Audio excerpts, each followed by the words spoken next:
Oi, gente, tudo tranquilo? Vamos lá?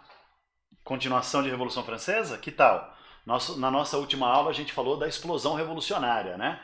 Com a tomada da Bastilha, a partir das atividades da Assembleia Nacional Constituinte, que buscavam destruir o antigo regime e criar uma nova realidade econômica, política, social e cultural na França baseada nas ideias iluministas. Então, hoje nós vamos ver como é que isso se desdobrou, né? Como é que a Revolução Francesa, que começa lá, oficialmente pelo menos, né, para a maioria dos historiadores, no dia 14 de julho de 1789, com a tomada da Bastilha pela população de Paris, como é que nós vamos então desdobrar? Será que a Revolução Francesa vai adotar uma postura ligada a uma visão mais moderada das ideias iluministas, uma visão mais burguesa, liberal, baseada nos direitos do indivíduo, porque valorizando o direito do indivíduo, você cria uma ideia de que todos são livres e iguais perante a lei, e aí a burguesia com a sua grana consegue se impor sobre o resto, ou nós vamos ter uma Revolução Francesa que vai se encaminhar para o radicalismo, para um iluminismo radical, que vai buscar a transformação das estruturas, não apenas da destruição do antigo regime, mas também a mudança das estruturas da própria dinâmica do capitalismo, limitando a liberdade individual de ganhar dinheiro para produzir uma sociedade mais livre e igual, para que os pobres deixem de ser pobres e tenham com isso, então, condições de ter uma dignidade humana que lhes permita atingir a liberdade e a igualdade, né? É essa a contradição que vai estar posta aqui. Então vamos tentar estudar a primeira parte, né? Nós vamos dividir isso em duas videoaulas, esta de agora e a próxima, sobre Revolução Francesa, moderação e radicalismo. Então vamos lá. Aquela Constituição, senhoras e senhores, que começou a ser elaborada lá em 1789, quando a Revolução Francesa começou, ela termina de ser elaborada em 1791. Então veja, na aula anterior eu já adiantei que o processo de elaboração de uma Constituição não é um processo rápido, nem tampouco simples. É um processo que está ligado à formação de uma Assembleia Constituinte, isso já estava posto, né, na França. Inclusive foi a tentativa do rei de esmagar a Assembleia Constituinte, que foi o combustível necessário para a Revolução começar, junto com a fome, a miséria e o descontentamento popular. Na verdade, sim, o combustível foi a fome, a miséria e o descontentamento popular. E a ameaça do rei de proibir a Constituinte foi como se fosse a fagulha, né? Foi como se fosse a faísca que incendiou esse descontentamento popular. Mas, em todo caso, essa Assembleia Nacional Constituinte elabora uma Constituição durante mais ou menos um ano e meio aí, pouco mais de um ano, que vai ficar pronta em 1791 e vai marcar claramente qual é o tipo de mudança que a Revolução Francesa está produzindo no seu início. Porque é uma Constituição marcada pelos princípios do liberalismo econômico e do liberalismo político, ou seja, uma revolução de um iluminismo moderado, de um iluminismo burguês, laissez-faire, laissez-passer, ou seja, liberdade econômica, livre iniciativa e livre concorrência, né? Essa é a marca dessa Constituição. Então o que vai ter nela? Nós vamos ter os princípios iluministas clássicos, os princípios liberais clássicos, a divisão de poderes, de acordo com o que o Montesquieu tinha pensado, né? 3 poderes, que nós chamamos de poder executivo, o governo, que é o poder que toma as decisões de como gastar o dinheiro dos impostos, para administrar os recursos públicos e investir na administração pública e na garantia dos direitos e das condições previstas na lei. Um segundo poder, que é o poder legislativo, que é a própria Assembleia Nacional, que vai fazer as leis e vai estabelecer limites para o poder do governo, limites para o poder executivo, e vai garantir direitos e deveres iguais, liberdades e garantias iguais para todos os cidadãos, né? Então é o liberalismo clássico, poder legislativo, Assembleia Popular eleita para fazer lei e fiscalizar o poder executivo, fiscalizar o governo para ele não abusar do poder. E o terceiro poder, o poder judiciário, que vai ser responsável por garantir a ordem social através, né, daquele lance do monopólio do uso da força e da violência, que faz parte do Estado, que é o poder de julgar e meter na cadeia as pessoas que desrespeitem as leis e desrespeitem as instituições do Estado e desrespeitem os princípios básicos da própria Constituição ou das leis complementares, né? A Constituição é a lei máxima, mas no dia a dia nós vamos ter outras leis a respeito de crime, chama Código Criminal, a respeito de punições, chama Código Penal e assim por diante. Então, senhoras e senhores, qual que é o rolê? O rolê é, o Montesquieu, o pensador iluminista que criou a ideia de divisão de poderes, ele falava em um poder monárquico do rei, que é o governo, nós chamamos de poder executivo. Ele falava de um poder aristocrático, que seria um poder de uma nobreza baseada na competência, não no nascimento, porque o Montesquieu era um iluminista, ele não acreditava que tinha que ter privilégios para a nobreza tradicional. Então ele falava de um poder aristocrático, um poder aristocrático vem do grego, né? A gente traduz por nobreza, mas na verdade no grego quer dizer aristos, cracia, o poder dos melhores. Então os mais competentes se tornariam os juízes para garantir a lei, a ordem e o funcionamento da sociedade. E o poder democrático, segundo Montesquieu, que nós chamamos de poder legislativo, que é o poder que vai fazer o quê? Fazer as leis e garantir as liberdades e os direitos, tá bom?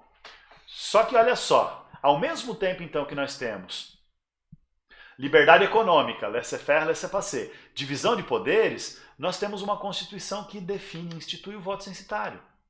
Então, veja, não é exatamente uma Constituição verdadeiramente democrática que garante a igualdade de todos os cidadãos na prática. Por quê? Os cidadãos são iguais na lei, porque essa lei vai dizer assim, olha, qualquer pessoa, só dependendo da competência, pode ocupar qualquer cargo público.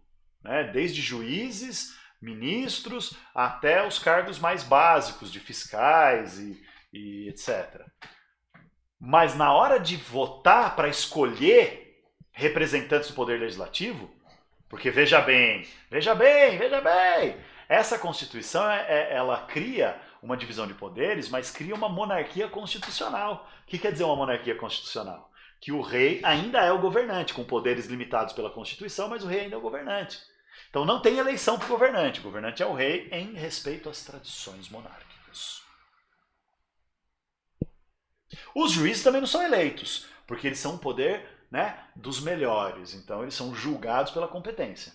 Então é os carinha que estudam, é os carinha que passam uma prova, num teste. O único poder que vai ser eleito é o poder legislativo, que aí é o chamado poder democrático, que vai fazer as leis, né, a Assembleia Nacional. É o nome do poder legislativo da França nessa primeira fase da Revolução. Por isso, inclusive, que a primeira fase da Revolução Francesa é chamada de fase da Assembleia Nacional. Porque esse é o nome do poder legislativo, que vai ser responsável por fazer as leis. Só que aí, para escolher quem vai para esse poder legislativo, não tem igualdade de voto.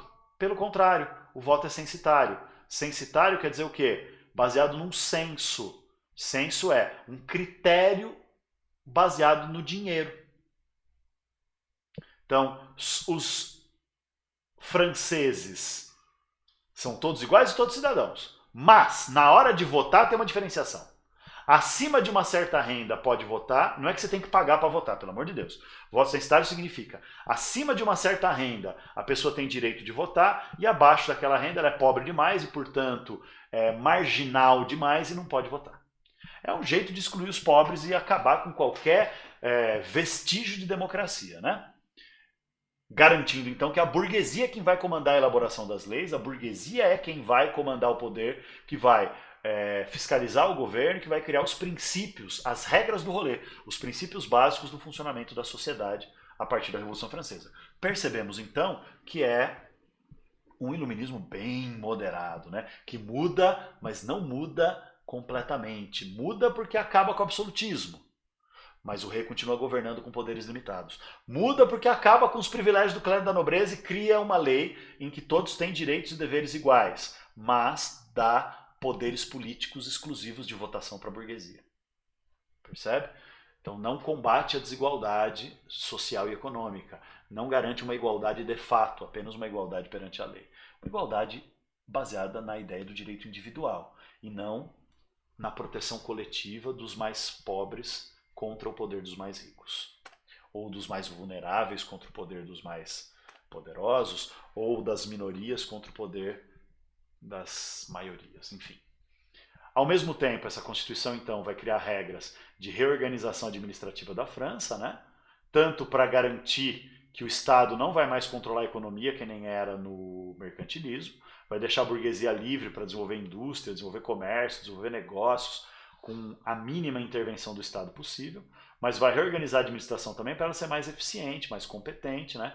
Para o Estado não ser mais baseado em os nobres ocupam os cargos, mas os mais competentes ocupam os cargos, que, claro, isso vai abrir um espaço grande para a burguesia. Vai também criar uma reforma do sistema judiciário, né? No absolutismo, o poder judiciário, os tribunais eram todos nomeados pelo rei e os juízes podiam ser tirados do cargo pelo rei, porque eram tribunais do rei, não é mais, é um poder separado, então vai ter que reestruturar todo o sistema judiciário, criar um sistema judiciário, na verdade, né?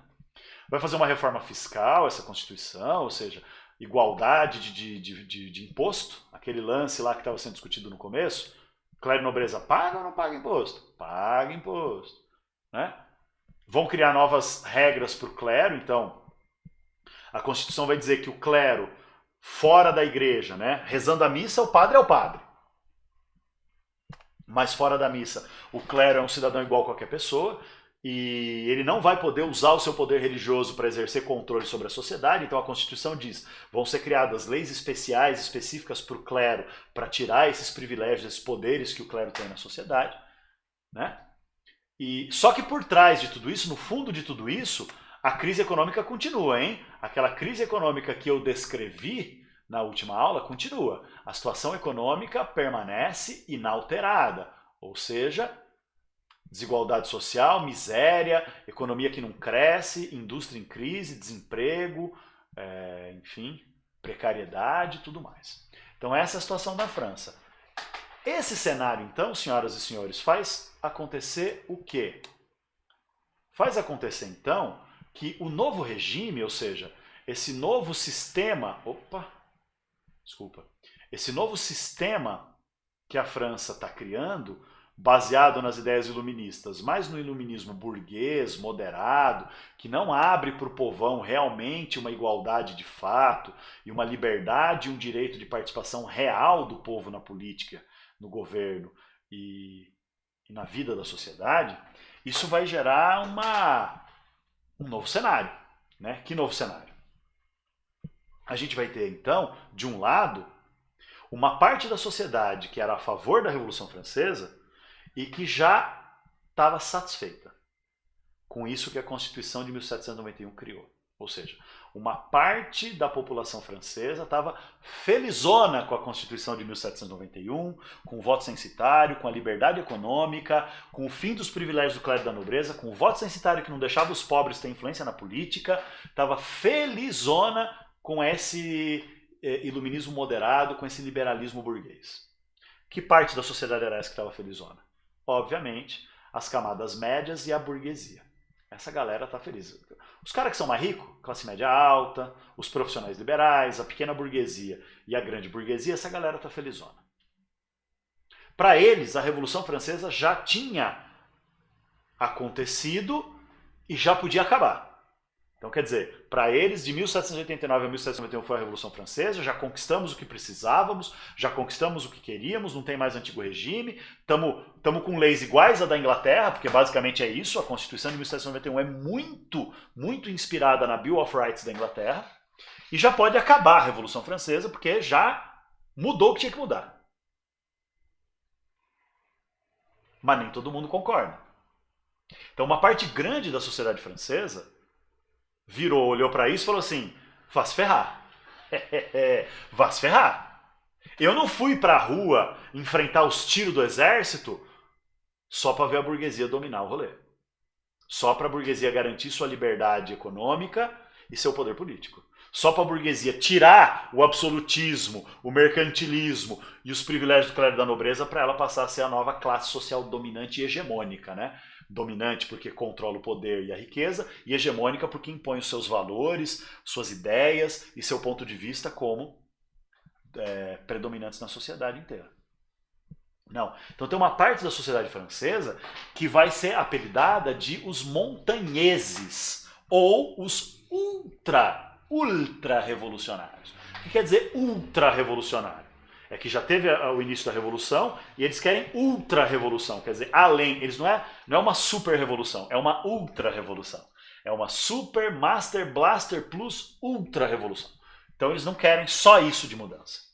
Eles querem o quê? Destruir o absolutismo? Sim. Mas não querem monarquia constitucional, não. Querem o quê? República. Querem acabar... Querem voto censitário? Não. Querem voto universal. Querem democracia. Universal masculino. Deixa eu ver no microfone, né? Cadê meu microfone? Caramba, tá escondido aqui em cima. Espero que o som não tenha ficado uma bosta. Querem voto universal masculino. Para as mulheres não terem o direito de votar. E nem de participar da política. E nem de se livrar do domínio patriarcal machista dos homens. Mas... nem todo mundo concorda. Então, quer dizer, essa galera radical, que é o fim do voto censitário, né, que é o fim, então, desse sistema que a Constituição de 1791 criou. O que mais? Essa galera ultra-revolucionária que é o fim do mercantilismo, claro que é o fim do mercantilismo, mas que é o liberalismo econômico onde a burguesia pode fazer negócios, pagar o salário que quiser e lucrar pra cacete? Não. Querem leis que limitem o lucro para melhorar o salário, querem leis que limitem a liberdade da burguesia, mesmo aumentando impostos para ter serviços públicos, melhores condições de vida, melhores condições de renda e melhor distribuição da riqueza. É aquilo que o Rousseau chamava de princípio da vontade geral, né? A defesa de que não pode haver uma tamanha desigualdade social baseada no capitalismo, na propriedade privada, a ponto dos mais pobres serem miseráveis, a ponto dos mais pobres serem completamente excluídos de qualquer chance de sobrevivência digna. É necessário impor limites para o lucro, impor limites para os negócios e garantir um certo grau de igualdade, não só perante a lei, mas de igualdade econômica. Então eles eram contra o liberalismo econômico. Eles eram os ultra-revolucionários a favor do fim da sociedade estamental? Eram a favor do fim da sociedade estamental. Mas eles queriam o quê no lugar da sociedade estamental? Uma sociedade em que a burguesia simplesmente vai dominar? Não. Eles querem uma igualdade real. Né? Então, quer dizer, esses ultra-revolucionários, que eu estou chamando aqui, ó. Cadê o meu cursor? Achei o meu cursor. Esses ultra-revolucionários são as pessoas que eu estou chamando aqui de oposição popular, que acham que a Revolução Francesa começou, mas não pode parar nisso. Ela tem que radicalizar. Radicalizar quer dizer ir até a raiz das coisas e até a raiz das mudanças. Então eles são contra o antigo regime, mas são também contra a desigualdade social do capitalismo. Ao mesmo tempo, tem uma outra parte da sociedade que não está feliz com essas mudanças, não porque acha que mudou pouco, mas porque acha que não tinha que mudar nada. E essa galera é chamada do quê? É chamada de forças contra-revolucionárias. Tá aqui, ó, as forças contra-revolucionárias. Ou reacionário. Reacionário é aquele que se coloca como uma reação, ou seja, reage contra a mudança da revolução. Quem são as forças contra-revolucionárias? Obviamente o rei, a nobreza e o clero, né? Rei, aristocracia e o clero refratário. O refratário é aquele que não absorve. Né? No caso, aí não absorve as mudanças. É o clero que não quer perder seus privilégios e poderes. Além deles, quem mais? As monarquias estrangeiras, ou seja, os países vizinhos da França que eram absolutistas, eles estão contra a Revolução Francesa e querem dar um jeito de ajudar a acabar com a Revolução Francesa. Por quê? Porque o que está acontecendo na Revolução Francesa também deixa esses caras com medo. Também deixa esses reis absolutistas da Espanha, da Prússia, da Rússia, da Áustria com medo. Esses caras não querem que dê certo nem a revolução burguesa moderada que já tinha chegado ao poder, muito menos a revolução radical do povão, né? Dos pensamentos lá, das ideias do Rousseau, do iluminismo radical. Então o que esses caras querem? E também uma parte do povão também é contra-revolucionário, porque uma parte do povão tem medo do quê? Uma parte do povão tem medo da mudança. Uma parte do povão tem medo de desafiar o absolutismo porque acha que o poder do rei vem de Deus, que o clero é sagrado, que a nobreza é superior por natureza. Essa galera, que é povão comum, também tem medo das mudanças e também é contra-revolucionária. Então nós temos uma situação, gente, em que esse novo sistema aí da Assembleia Nacional, da Constituição de 1791, mal nasceu, e já está uma zona de novo de oposições. Né? Então tem uma parte, a parte moderada da revolução, que está feliz e acha que está bom e que tem que ser assim. Uma parte que não quer mudança, os contra-revolucionários ou reacionários, que querem destruir a Revolução Francesa, se necessário for com a ajuda da invasão de países absolutistas estrangeiros. Ou a população que tem medo das mudanças. E uma parte da população que é ultra-revolucionária, que acha que mudou pouco, que quer o fim da escravidão nas colônias francesas, que quer o fim da liberdade econômica, a garantia de salários que limitem os lucros, mas sejam salários altos e dignos, que querem reforma agrária e divisão das terras, para que os camponeses possam plantar e ser donos das terras onde plantam, que querem fim do voto censitário e democracia, que querem república e não monarquia constitucional. Essa galera, então, gera todo um ambiente de confusão. Qual é a resposta, né, do governo formado a partir da Assembleia Nacional? Qual é a resposta da Assembleia Nacional? É criar leis cada vez mais rígidas e duras para autorizar o rei, que era o chefe do governo, né, a reprimir tanto os contra-revolucionários quanto os ultra-revolucionários. Mas aí um segredo, né, gente? É claro que o rei não vai reprimir os contra-revolucionários. Porque o rei também é um contra-revolucionário, mesmo jurando respeitar a Constituição. O rei vai reprimir, e a Assembleia também, os ultra-revolucionários, para fazer as mudanças pararem onde está. Então é um cenário bastante complicado. E veja bem, por trás disso tudo ainda tem um fator. Qual é o fator? A crise econômica continua, cara. Então, quer dizer, a crise econômica continua fazendo o descontentamento do povo ferver. É esse o cenário da França. Aí, as coisas são interessantes, né? Como é que a história é imprevisível. O rei da França, claro que ele não está feliz com essa situação, mesmo a revolução não tendo tirado o rei do trono e não tendo acabado completamente com a monarquia, o rei achava que tinha que voltar ao antigo regime. O rei achava que tinha mudado coisas demais e que ele queria o absolutismo de novo. E além dos privilégios do clero e da nobreza, claro. Então o que o rei da França faz? Ele faz um plano para trair a revolução, para trair a Constituição que ele assinou e jurou respeitar e cumprir. Ele faz um plano para reverter a revolução. E o plano vai ser apelidado aqui de fuga de Varennes. O que é a fuga de Varennes? É o seguinte, o rei planeja uma fuga, ele vai fugir da França literalmente, abandonar a França. E quando o rei abandonar a França, ele vai mandar o aviso para os seus aliados fora da França, que era o rei da Espanha, que era irmão da mulher dele, o rei da Prússia, o rei da Rússia, enfim, para que eles invadissem a França para acabar com a revolução. Então o rei foge, as monarquias estrangeiras, com a ajuda da nobreza francesa e dos contra-revolucionários franceses, invadem, destroem a revolução, massacram os revolucionários, moderados ou radicais, foda-se, massacra os revolucionários, destrói a revolução, e aí o rei volta, reassume o poder absolutista e tudo volta a ser como antes. As nobrezas e monarquias europeias ficam mais calmas e tranquilas, e o antigo regime volta a dominar a Europa, menos a Inglaterra, o resto da Europa inteira.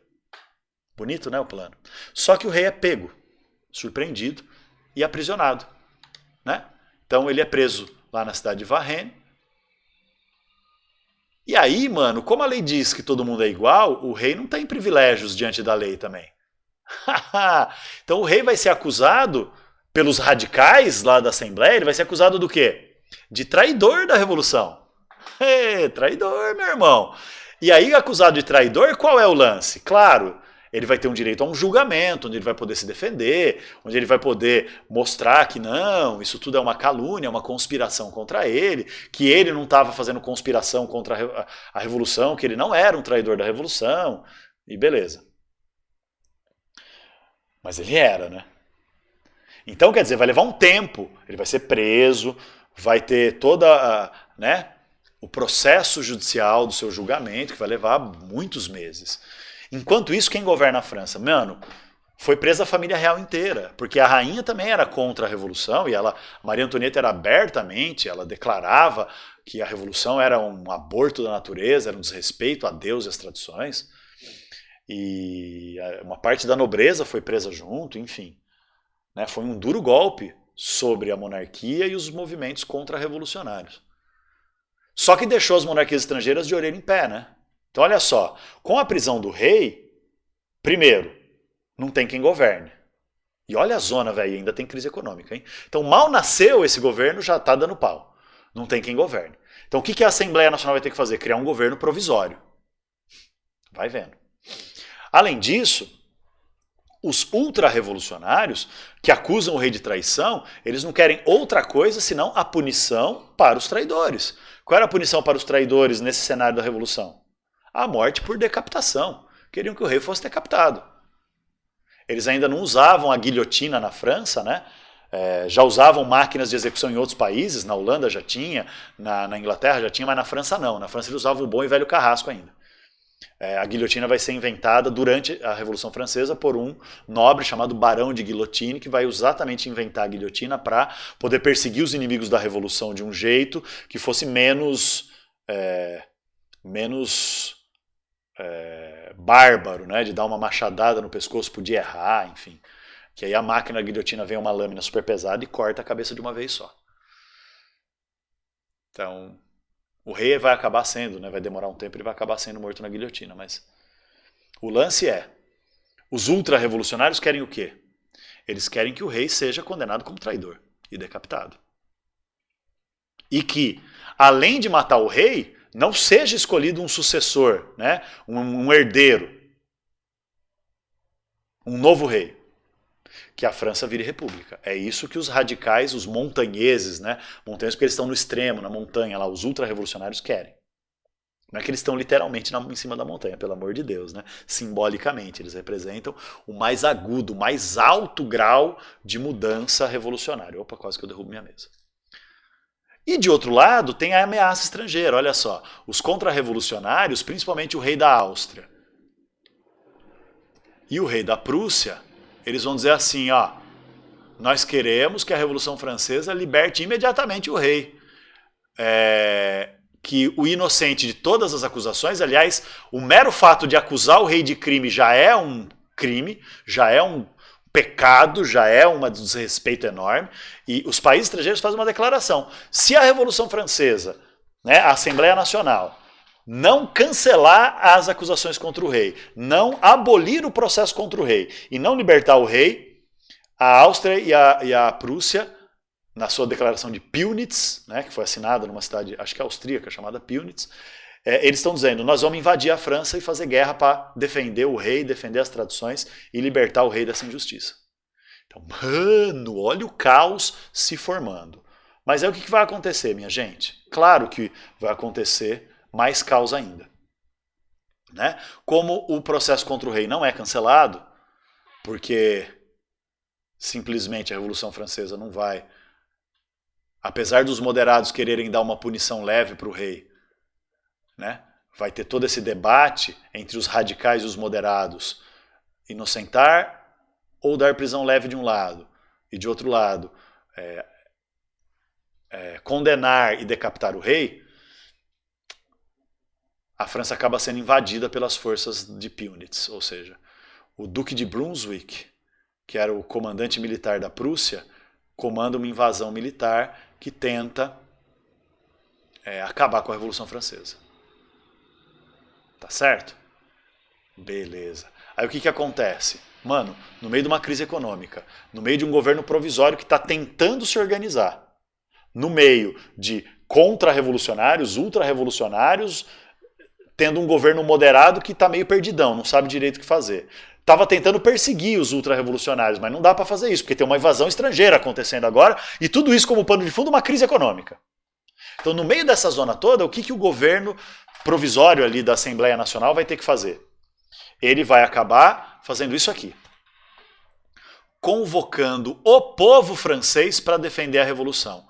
E aí a Assembleia Nacional lança um documento chamado Manifesto da Pátria em Perigo. O que diz? Diz o seguinte, povo, nós temos que ser voluntários para defender a França e salvar a Revolução.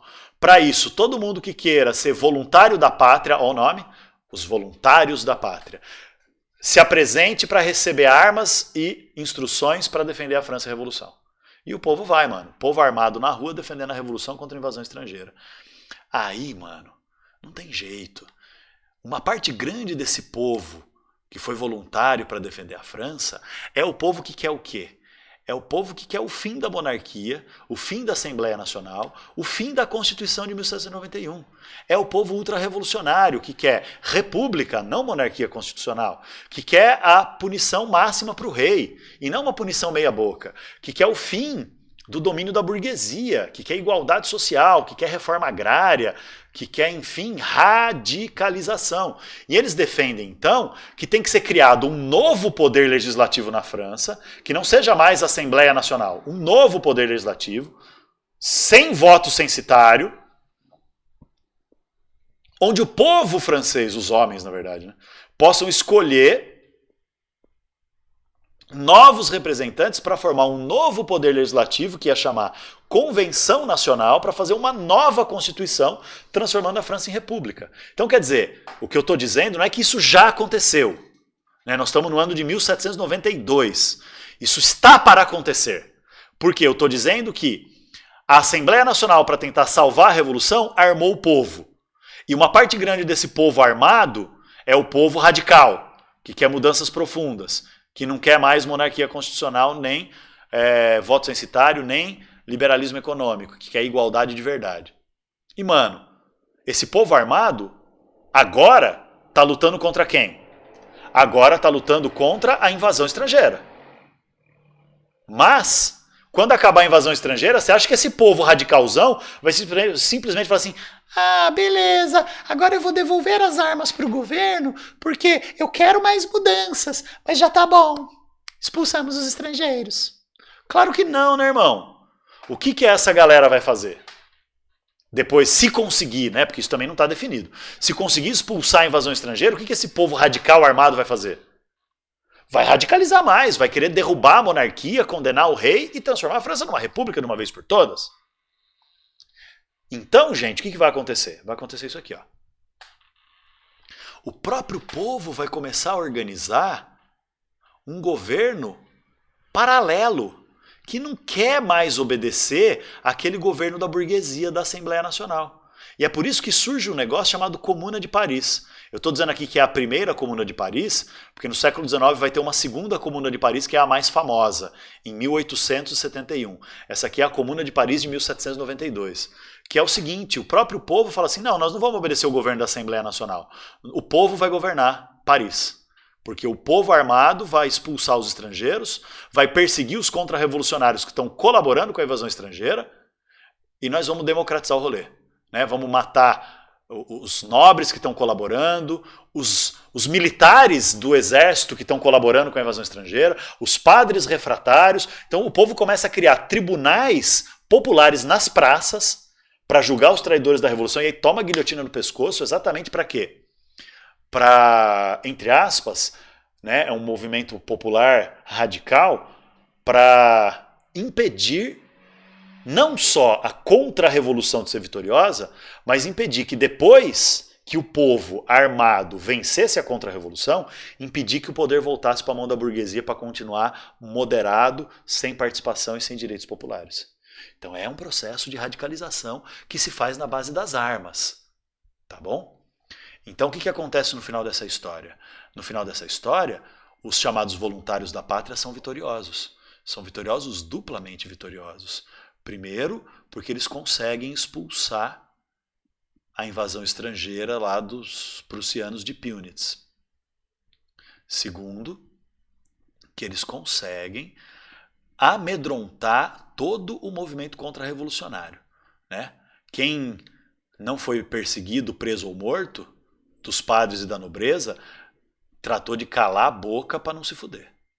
E também o povo radicalizando, conseguiu manter o processo contra o rei, que vai acabar em 1793 com a decapitação do rei Luís XVI, né, como traidor da França, e vai conseguir fazer com que, mesmo antes de acabar o julgamento do rei, a França deixe de ser uma monarquia. Então vai conseguir forçar uma mudança radical, que a França vire república. E aí, manos, se a França virou república, não dá mais para ser a mesma Constituição de 1791. Não dá mais para continuar a primeira Constituição da Revolução Francesa, que era moderada e burguesa. Por que não dá mais para continuar? Porque aquela Constituição dizia que o governo era monarquia constitucional e não vai mais ser. Então tem que fazer uma nova Constituição para fazer uma nova mudança nas leis para garantir a radicalização e a democratização do rolê.